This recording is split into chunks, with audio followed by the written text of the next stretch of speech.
വിശുദ്ധ ലൂക്ക എഴുതിയ സുവിശേഷം അധ്യായം 8 26 മുതൽ 39 ഉൾപ്പെടെയുള്ള വാക്യങ്ങൾ.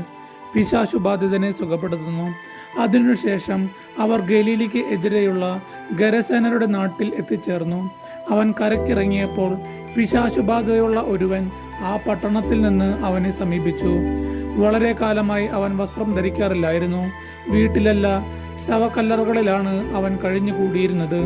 യേശുവിനെ കണ്ടപ്പോൾ അവൻ നിലവിളിച്ചുകൊണ്ട് അവൻ്റെ മുമ്പിൽ വീണ് ഉറക്കെ പറഞ്ഞു, യേശുവേ, അത്യുന്നതനായ ദൈവത്തിൻ്റെ പുത്ര, നീ എന്തിനെ എൻ്റെ കാര്യത്തിൽ ഇടപെടുന്നു? എന്നെ പീഡിപ്പിക്കരുതെന്ന് ഞാൻ നിന്നോട് അപേക്ഷിക്കുന്നു. എന്തെന്നാൽ അവനിൽ നിന്ന് പുറത്തു പോകാൻ അശുദ്ധാത്മാവിനോട് യേശു കൽപ്പിച്ചു. പലപ്പോഴും അശുദ്ധാത്മാവ് അവനെ പിടികൂടിയിരുന്നു. ചങ്ങലകളും കാൽ വിലങ്ങുകളും കൊണ്ട് ബന്ധിച്ചാണ് അവനെ സൂക്ഷിച്ചിരുന്നത്.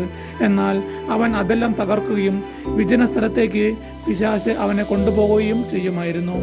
യേശു അവനോട്, നിന്റെ പേരെന്ത് എന്ന് ചോദിച്ചു. ലഗിയോൻ എന്ന് അവൻ പറഞ്ഞു. എന്തെന്നാൽ അനേകം പിശാചുക്കൾ അവനിൽ പ്രവേശിച്ചിരുന്നു. പാതാളത്തിലേക്ക് പോകാൻ തങ്ങളോട് കൽപ്പിക്കരുതെന്ന് ആ പിശാചുക്കൾ അവനോട് യാചിച്ചു. വലിയ ഒരു പന്നിക്കൂട്ടം കുന്നിൻ പുറത്ത് മേയുന്നുണ്ടായിരുന്നു. ആ പന്നികളെ ആവേശിക്കാൻ തങ്ങളെ അനുവദിക്കണമെന്ന് പിശാചുക്കൾ അപേക്ഷിച്ചു. അവൻ അനുവദിച്ചു. അപ്പോൾ അവ ആ മനുഷ്യനെ വിട്ട് പന്നികളിൽ പ്രവേശിച്ചു. പന്നികൾ കിഴക്കാൻ തൂക്കായ തീരത്തിലൂടെ തടാകത്തിലേക്ക് പാഞ്ഞു ചെന്ന് മുങ്ങിച്ചെത്തു. പന്നികളെ മേച്ചുകൊണ്ടിരുന്നവർ ഈ സംഭവം കണ്ട് ഓടിച്ചെന്ന് പട്ടണത്തിലും ഗ്രാമപ്രദേശങ്ങളിലും വിവരം അറിയിച്ചു. സംഭവിച്ചത് എന്തെന്ന് കാണാൻ ജനങ്ങൾ പുറപ്പെട്ട് യേശുവിൻ്റെ അടുത്ത് വന്നു. പിശാചു ബാധയിൽ നിന്നും വിമോചിതനായ ആ മനുഷ്യൻ വസ്ത്രം ധരിച്ച് സുബോധത്തോടെ യേശുവിൻ്റെ കാൽക്കൽ ഇരിക്കുന്നത് കണ്ട് അവർക്ക് ഭയമായി. പിശാചു ബാധിതൻ എങ്ങനെ സുഖപ്പെട്ടു എന്ന് അത് കണ്ട ആളുകൾ അവരെ അറിയിച്ചു. തങ്ങളെ വിട്ടു പോകണമെന്ന് ഗരസേനരുടെ സമീപ പ്രദേശങ്ങളിലെ ജനങ്ങളെല്ലാവരും അവനോട് അപേക്ഷിച്ചു. കാരണം അവർ വളരെയേറെ ഭയന്നിരുന്നു. അവൻ വഞ്ചിയിൽ കയറി മടങ്ങിപ്പോന്നു.